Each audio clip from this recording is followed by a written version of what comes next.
pair of jeans, a shirt or two. We didn't pack as if we weren't going back.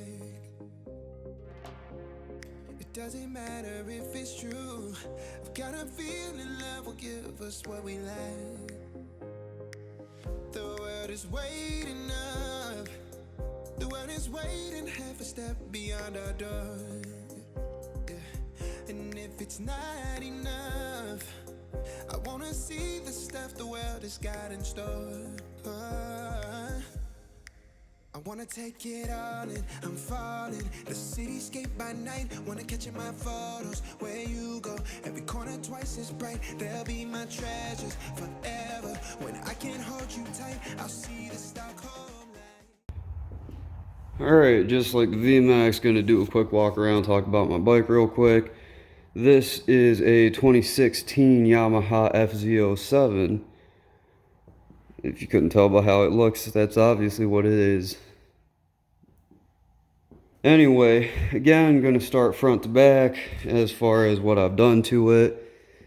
And also things that the previous owner had done to it, because I bought this used. Just like everything I buy used. So, let's get into it. Starting down here, you can obviously see I am running Navis. Because I can. These are Shinko 805s. I have an 805 on the front and rear. Yes, that means my front tire is a rear tire. Why? Bigger tire. And also I couldn't get the right size for this in the front. So it's fine. So I got the Shinko 805 in the front and rear. Stock brakes. Took off the fender because the tire doesn't clear the stock fender. And if you also can notice, I did have to trim down the lugs on these tires because they were rubbing on the forks and heating them up real bad. So fender is gone on the front. From there, moving up, you can see here, new turn signals. These are just Amazon units, 12 bucks or something, super bright. It has an amber pulse to it when you turn on the signal, but it's solid white any other time, and they're bright enough to where they're genuinely like ditch lights. So that was a happy surprise for me, especially for the price. Moving up from there, something not so cheap. I believe this was a daylighter headlight or something along those lines. It's the only one available as far as I know that looks like this. It's a dual light bar setup, as you can see. High and low beam function. I just wired it into my stock wiring for the headlight. Same thing with turn signals, wired it in for factory. So that all works like a normal stock headlight and signals. No auxiliary switches or anything like that. Super bright.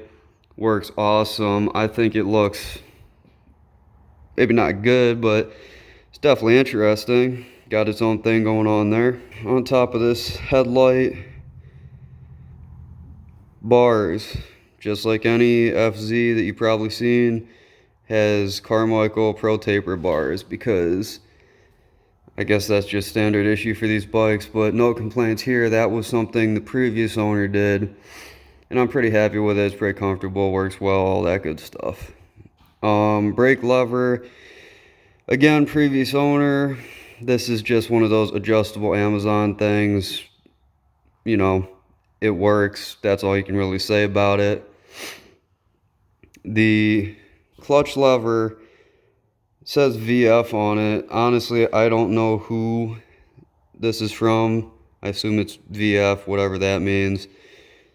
This was anodized black, but sitting in the sun, you can see it's kind of like a gold color now. Bit unfortunate, but it is what it is. You can see in there, well, I guess you can't see, but take my word for it, that used to be black. Stock grips. Again, Amazon knockoff CRG headlight, or mirror on the left side. Ignore the custom tape there. Of course, quad lock, because I don't know, they're just best cases and holders in my mind. That's the whole front end done. As you can see, the by the color, and also one of the videos I made, I did wrap this bike to match my truck. It's a matte olive drab green, matte military green, whatever you want to call it. I think it looks great, matches the whole thing pretty well. So usually I have the passenger pegs off, but when I lend out my bike to my buddy, his girl usually wants to ride with him, so threw those back on. Most of the time, passenger pegs are off. Everything as far as the engine, drivetrain is stock except for the sprockets. I believe what the owner said was +8 -2. That sounds pretty extreme, but honestly, it definitely feels like that could be realistic. I'm too lazy to count the teeth or anything like that. I'll get around to that eventually, so I'll just take his word for it that it's +8 -2. On the back, again, Shinko 805. So, rear tire for the rear tire for the front, whatever. Another knobby, of course. Works real well, looks real cool. Everything that you could want. And moving up from there, previous owner threw on a tail tidy. That was something I was going to do if it didn't have it, but thankfully the owner did it for me before. On this side, everything obviously the same as the other side, except not stock exhaust. It has M4 exhaust on it. Sounds good, really barks. I like it.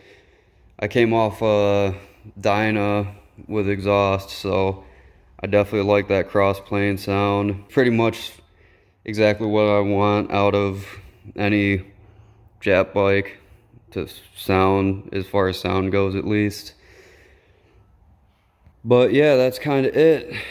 Tires, deleted some stuff, exhaust, wrap, headlight, signals, bars, levers, mirrors, basic stuff, nothing crazy.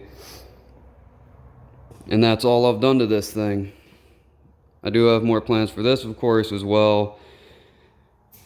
But so far, out of the two bikes that I own, this and the VMAX, this has people walking up to me and yelling out to me and stuff like that all the time about how cool it is. So, I guess that's kind of nice. Yeah, like I said, that's it. Of course, as any of my projects go, as I move along with it, I will post videos on it. Hopefully I'll have the time to. Not exactly sure where I want to go with this now. I have a few ideas, but for where I'm at now with it, I'm pretty happy. So that's it. So if you want to know anything more in depth, leave a comment, and either I'll just respond to that, or if there's enough questions about it, which there probably won't be, but if there is, then I'll just make another video about this, covering whatever questions you might have.